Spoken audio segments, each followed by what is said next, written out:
కొంచెం చచ్చిపోండి మావయ్య గారు. చచ్చిపోనా? ఇప్పుడే చచ్చిపోండి. చచ్చిపోనన్నా. మీకు తెలియకుండానే మీ ప్రాణం పోయేలా చేస్తామండి.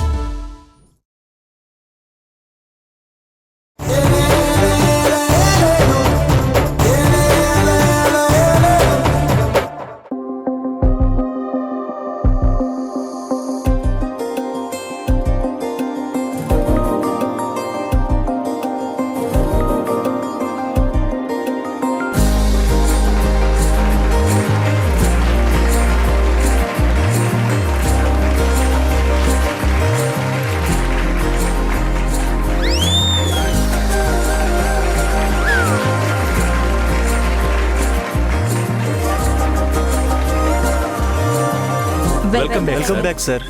వెల్కమ్ బ్యాక్ ఏంటయ్యా? వెల్కమ్ బ్యాక్ నేనేదో మధ్యలో కంపెనీ వదిలేసి వెళ్ళిపోయి మళ్ళీ కొత్తగా వచ్చినట్టు వెల్కమ్ బ్యాక్ చెప్తున్నారు. మేడంతో మళ్ళీ కొత్తగా వస్తున్నారు కదా సార్, అందుకే. కంగ్రాచులేషన్స్ సార్, అవార్డు చాలా బాగుంది. Thank you. వెళ్ళి పని చూసుకోండి. బాస్ని బాస్ లేడీని అభినందించకుండా ఎలా పనులు చేస్తాం సార్? మీరు గ్రేట్. ఒక కాలు చెయ్యి ఫ్రాక్చర్ అయిన మేడం సాయంతో ఆఫీస్కి వచ్చారు. మేడం సార్ కోసం వచ్చారు, సార్ అడిగితే రాలేదు. Madam great. సాధారణంగా భర్త అడుగుజాడల్లో భార్య నడుస్తుంది, కానీ మన బాస్ మాత్రం భార్య అడుగుజాడల్లో ఆఫీస్కి వచ్చారు. పాపం. నన్ను మరీ అంత థ్యాంక్ఫుల్గా చూడకండి సార్. థ్యాంక్స్ ఎక్స్పెక్ట్ చేసి నేను ఏది చేయను. రూతర్ మీకోసమే పుట్టాడు సార్. పొద్దున్న మీకు స్నానం కూడా చేయించారటుగా.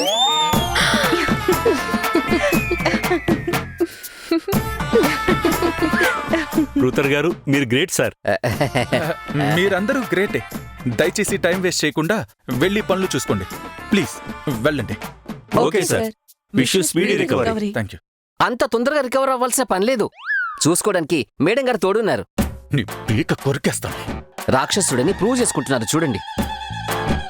రైట్. స్టాఫ్తో ఈ గోలేంట్రా? వాళ్ళని పనులు చేసుకోమని ఈ భజన ప్రోగ్రాం వద్దని చెప్పాను కదా. మీరు చాలా లేటుగా చెప్పారు సార్.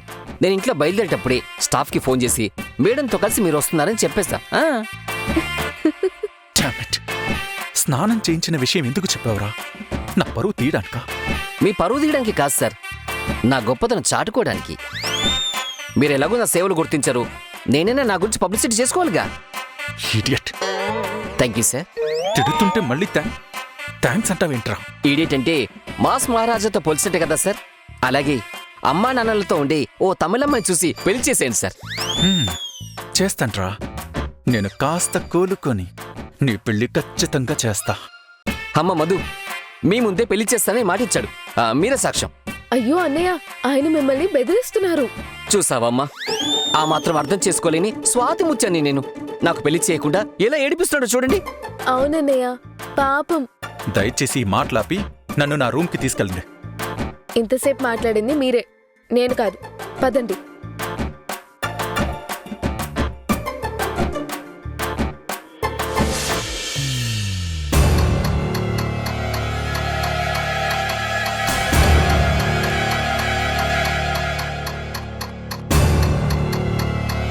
ఏయ్ దేవకి, నీకేమైనా మతిపోయిందా?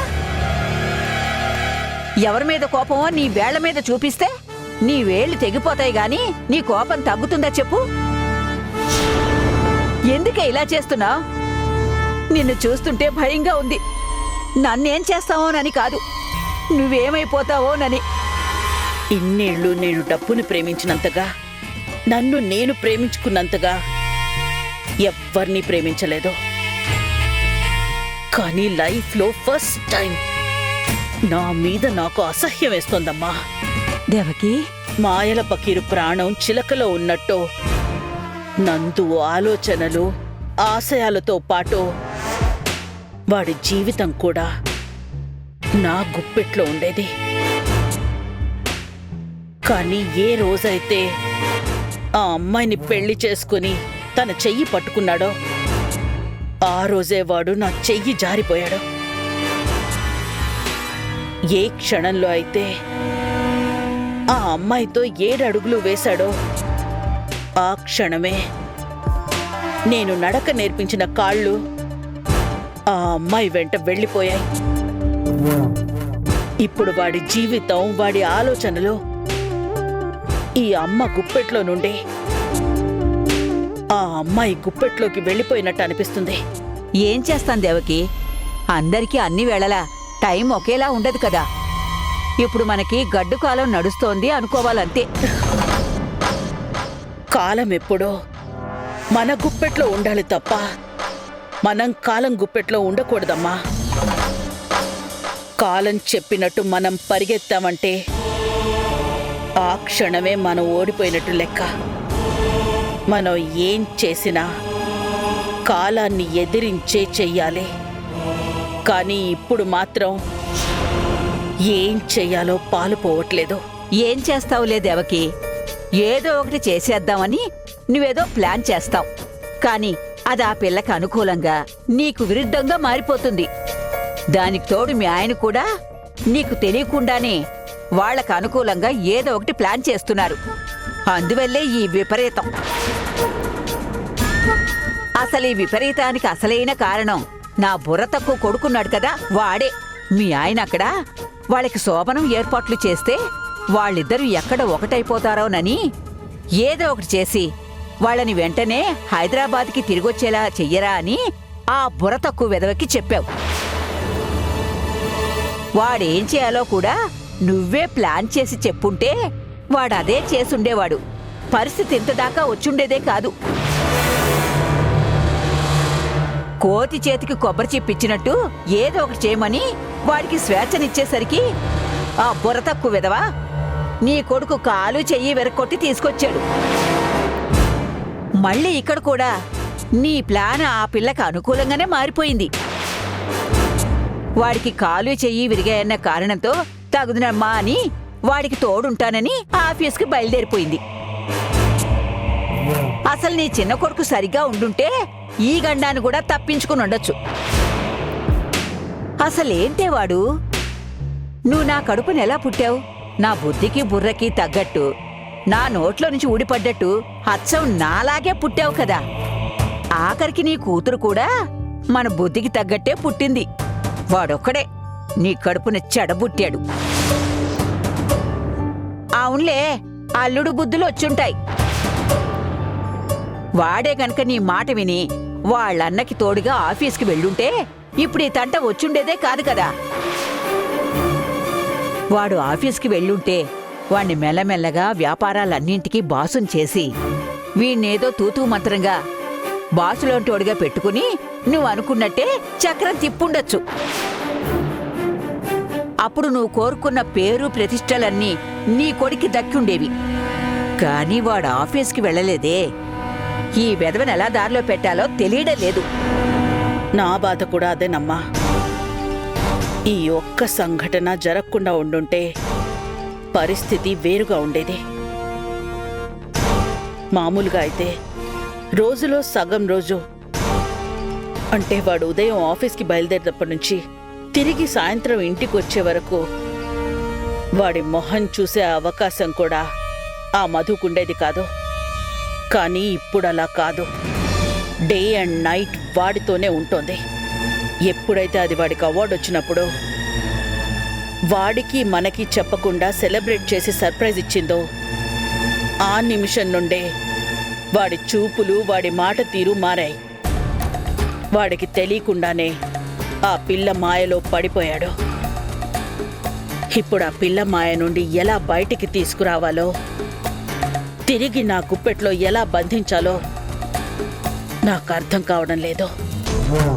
ఇంట్లో ఉన్నంత వరకు తను ఏం చెయ్యాలనుకున్నా ఏదో ఒక రకంగా ఇన్వాల్వ్ అయ్యి ఆపడానికో తన దృష్టి మరల్చడానికో ప్రయత్నించే అవకాశం ఉండేది. ఇప్పుడు ఆ అవకాశం కూడా లేదు. ఆఫీస్కెళ్ళి ఏం చేస్తుందో, ఇంకా ఎంత దూరం తీసుకెళ్తుందో.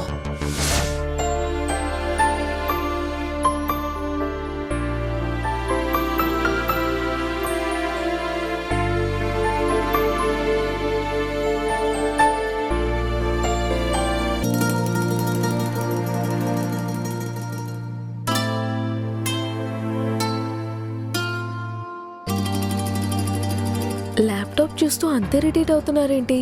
ఏదైనా ప్రాబ్లమా?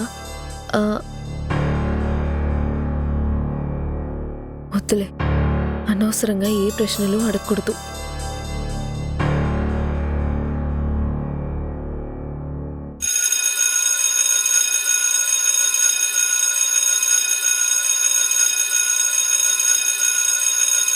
సార్ మార్కెటింగ్ డిపార్ట్మెంట్ ని వెంటనే రమ్మను. అలాగే సార్. అలాగే ప్రమోషన్ డిపార్ట్మెంట్ ని కూడా. Okay sir.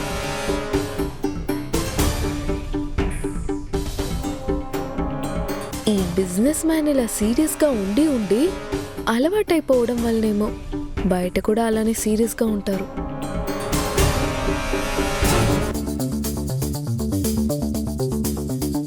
Sir hi sir. Hi sir. Hi, please be seated. Thank you sir.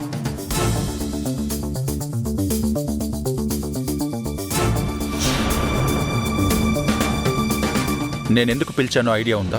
No idea sir. మీరేం పని చేస్తున్నారో అదైనా ఐడియా ఉందా? సార్ అట్లీస్ట్ మనం 6 months బ్యాక్ ఒక న్యూ ప్రోడక్ట్ లాంచ్ చేసాం. అదైనా ఐడియా ఉందా? Yes sir.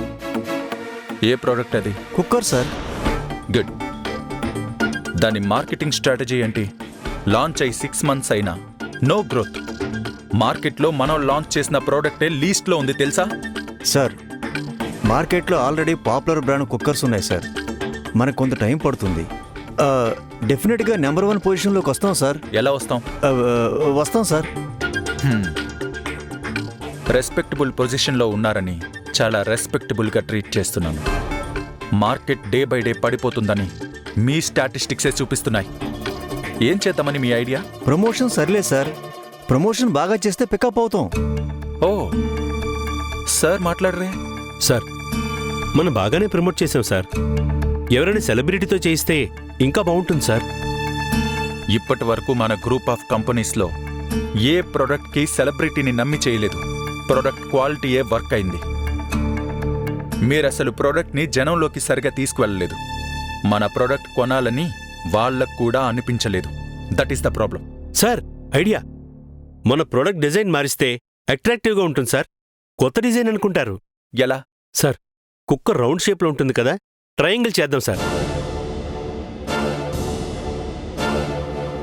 Wow, triangle. Yes sir. మీ బ్రెయిన్ ఏ షేప్లో ఉందో ఒకసారి చెక్ చేయించుకోండి. పోనీ ఇలా చేస్తే? ఎలా? కుక్కర్లో స్టీమ్ రాగానే ఓ నడుస్తూ గోల చేస్తుంది కదా సార్, దాన్ని సైలెంట్ చేద్దాం. మీ వంట ఎంతో సైలెంట్గా పీస్ఫుల్గాని ప్రమోట్ చేయొచ్చు. రూతర్, ఫస్ట్ ఇతనికి డిస్మిస్ ఆర్డర్ ఇచ్చి పంపించు. Sir please. Sir sir sir get lost. Sir sir please sir. Sir sir please sir. రండి. అది కాదు sir. Sir sir please. Best business man award తీసుకుని 4 రోజులు కూడా కాలేదు. నా కంపెనీలో వర్కౌట్ కాని ఒక ప్రోడక్ట్ ఉంది. అంతకంటే ఇన్సల్టింగ్ ఏం ఉండదు. కుక్కర్కు విజిల్ లేకుండా సైలెన్సర్ పెడతాడంట idiot. Excuse me. Will you please keep quiet. అంటే అది మరి అర్థం కాలేదా? సైలెంట్గా ఉండమంటున్నా. నాకు చిన్న ప్లీజ్. వెయిటింగ్ లాంజ్కి వెళ్ళి వెయిట్ చేయి. సార్ మేడం ఏదో చెప్పాలనుకుంటున్నారు.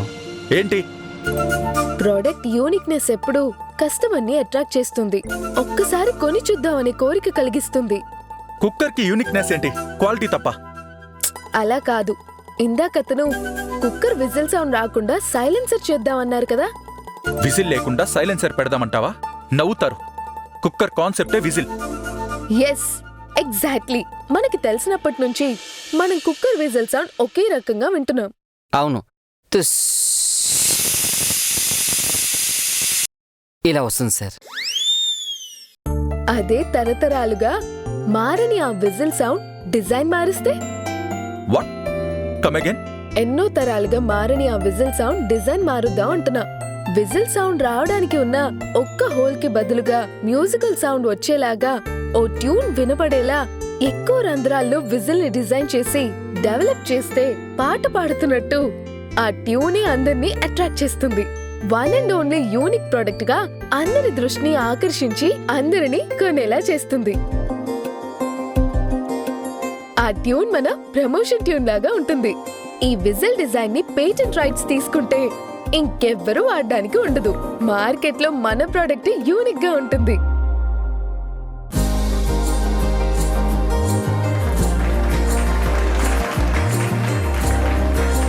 Wow, nice idea.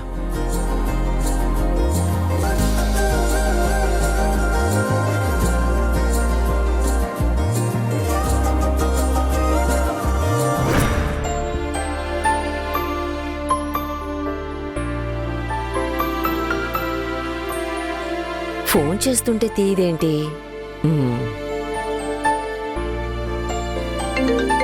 Madhu madam ఫోన్కి కంటిన్యూస్గా కాల్స్ వస్తున్నాయి. ఏదైనా అర్జెంట్ కాల్ ఏమో చూస్తా. హలో మధు, మధు మేడం బిజీగా ఉన్నారు. మీరెవరు? నువ్వెవడివిరా? ఎవరు రాన్నా? నన్ను ఎవరు రానంటే దమ్మెవరికి? దొంగ వెధవలా ఉన్నావు. నిన్ననడానికి దమ్మెందుకురా, పింజారి వెధవా? పించారి వెధవా? అవునరా, తెంగర సన్నాసి. హలో హలో హలో మేడం, కొంచెం మర్యాదగా మాట్లాడండి. అసలు ఎవరు మీరు? నా మనవరాలు ఫోన్ తీసింది కాకుండా నన్ను ఎవరు మీరు అంటున్నావా? ఎవర్రా నువ్వు అసలు? కొంపదీసి నా మనవరాలు ఫోన్ కొట్టేశావా ఏంటి? అమ్మో, ఈ రాక్షస నన్ను నా సెల్ఫ్ కాన్ఫిడెన్స్ ఇంత దెబ్బతీసింది. ఈవిడ ఏ రోజైతే పిల్లలు కాలేజ్కి వెళ్తున్నారని అడిగిందో ఆ రోజు నుంచి నా మీద నాకే డౌట్ వచ్చేసింది. అసలు నాకు పెళ్ళి అవుతుందా, పెళ్లి కుదురుతుందా అని. ఇప్పుడు బాస్ ఒప్పుకున్నా నాకు పెళ్లి మాత్రం అయ్యేటట్టు లేదు. ఈవిడకి ఏదో రకంగా గుణపాఠం చెప్పాలి. అడుగుతుంటే నోరు మెదపవేంట్రా దొంగ సచ్చినోడా? చెప్పు, నా మనవరాలు ఫోన్ కొట్టేశావా? అవును, కొట్టేశాను. అయితే ఏంటి? రేయ్, మర్యాదగా నువ్వు కొట్టేసిన ఫోన్ తీసుకెళ్ళి నా మనవరాలకి ఇయ్యి. లేదంటే నేను శాపనార్థాలు పెట్టాననుకో, నువ్వు మట్టి కొట్టుకుపోతావు. అమ్మ తల్లి, ఆ శాపనార్థాలు మొత్తం పెట్టకు. నువ్వు చెప్పినట్టే వెళ్ళి మధు మేడంకి ఫోన్ ఇచ్చేస్తాను. నా మనవరాలు ఫోన్ కొట్టేయడానికి నీకు మనసు ఎలా వచ్చిందిరా సచ్చు సన్నాసి? ఇదిగోండి, అనవసరంగా నోరు పలేసుకోకండి. నేను ఫోన్ కొట్టేయలేదు, నేను రూతర్ఫర్డ్ని. నువ్వా? ఒరే చచ్చు సన్నాసి, పెళ్లి పెటాకులు ఎలాగూ లేవు. అందుకే ఊళ్ళో వాళ్ళందరి ఫోన్లు తీసి మాట్లాడడం ఒక పనిగా పెట్టుకున్నావేంట్రా? అసలు ఇంకొకరి ఫోన్ తీసి ఎలా మాట్లాడుతున్నావురా? అమ్మా, దయచేసి ఆ తిట్ల దండకాన్ని తీసి పక్కన పెట్టండి. మేడం ఫోన్ ఛార్జింగ్ లో పెట్టారు. ఫోన్ కంటిన్యూస్ గా రింగ్ అవుతుంటే ఎవరు అని ఫోన్ తీశాను. నా కర్మగారి లైన్ లో మీరున్నారు. అసలు నువ్వెక్కడ తిన్నగా ఉండవేంట్రా? ఇంట్లో ఛార్జింగ్ పెట్టిన ఫోన్ నువ్వెందుకు తీసావురా? నేను ఇంట్లో ఉన్న ఫోన్ తీయలేదు, ఆఫీస్లో ఉన్న ఫోన్ తీశాను. ఆఫీసులోనా? నా మనవరాలి ఫోను ఆఫీస్కి ఎవరు తెచ్చారా? మీ మనవరాలే ఆఫీస్కి వచ్చారమ్మా. మధు ఆఫీస్కి రావడం ఏంట్రా? రాక తప్పలేదండి. వాళ్ళ ఆయన ఆఫీస్కి రావాలంటే ఎవరో ఒకరి సాయం కావాలి కదండి. సాయం కోసం మధు మేడమే వచ్చారు. ఏమిట్రా నువ్వనేది? అబ్బాయి కూడా ఆఫీస్కి వచ్చాడా? మరి అబ్బాయి రాకపోతే మీ మనవరాలు మాత్రమే వచ్చి ఆఫీస్ మొత్తం నడిపిస్తారా ఏంటి? నా మనవరాల్ని తక్కువ అంచనా వేయకురా. అది తలుచుకుంటే ఆఫీస్ ఏంట్రా, దేశాన్నే నడిపించగలదు. మీ ఓవర్ కాన్ఫిడెన్స్ కి జోహార్లు. బుద్ధి తక్కువ ఈ ఫోన్ తీశాను. ఇప్పుడేంటి, ఫోన్ మీ మనవరాలకి ఇవ్వాలి అంతే కదా? మొదటి నుంచి చెప్తున్నది అదే కదరా అక్కుపక్షి. ఎక్కడి నుంచి కనపడతారండి ఈ తిట్లన్నీ? ఒక్క నిమిషం ఆగండి. మేడం మేడం మేడం, మీ బామ్మగారు లైన్లో ఉన్నారు. అవునా? ఏమండి, ఒక్క నిమిషం. వెళ్ళు. అలివేని, ఎలా ఉన్నావు? సార్, మీరు నా పెళ్లి ఒప్పుకుంటారా లేదా? లేదనే ఆప్షన్ కూడా మీకు లేదు. మీరు నా పెళ్లి ఒప్పుకోవాలంతే. సడన్ గా ఏమైందిరా నీకు? సడన్ గా ఏం అడగట్లేదు మిమ్మల్ని. మీ దగ్గర జాయిన్ అయిన దగ్గర నుంచి మొత్తుకుంటూనే ఉన్నాను. ఆవిడ ఆ రోజు నన్ను ఎంత డ్యామేజ్ చేస్తుందో తెలుసా? ఎవరికి చెప్పుకోలేను, నేను మర్చిపోలేను. కడుపు రగిలిపోతుంది సార్. నా కడుపు మధ్య చల్లారాలంటే మీరు నా పెళ్లి ఒప్పుకోవాలి. రే, అనుభవంతో చెప్తున్నాను, పెళ్లి చేసుకోకు. పెళ్లి చేసుకుంటే ఎన్ని కష్టాలుంటాయో నాకిప్పుడే కళ్ళకు కనిపిస్తున్నాయిరా. ఇంత చెప్పినా పెళ్లి చేసుకోవాలి అనుకుంటే మాత్రం నువ్వు కోరి కొరివితో తల గోపుకున్నట్టే ఉంటుంది. వద్రా. ఆ సరదా ఏదో నేను తెచ్చుకుంటాను, మీకెందుకు? ఇంకేంటి అలివేని, నేను లేకుండా చాలా హ్యాపీగా ఉన్నట్టున్నావు ఇంట్లో. అవే మాటలే. నువ్వెప్పుడైతే పెళ్లి చేసుకుని అత్తవారింటికి వెళ్ళిపోయావో ఆ రోజు నుంచి కూడా ఏదో ఇలా ఉన్నానే. ఇంట్లో మీ అమ్మ, నాన్న, చెల్లి అందరూ ఉన్నా ఏదో తెలియని ఒంటరితనం. నువ్వు మరీ అంత ఫీల్ అవ్వగలివేని. రోజు ఫోన్లో మాట్లాడుతూనే ఉన్నాగా. మాట్లాడుతున్నావు లేవే. అవును, ఈ టైంలో ఫోన్ చేసావేంటి? నీతో ఒక విషయం మాట్లాడాలని చేశానే. మీ అమ్మకి ఇందు కనిపించిందంట.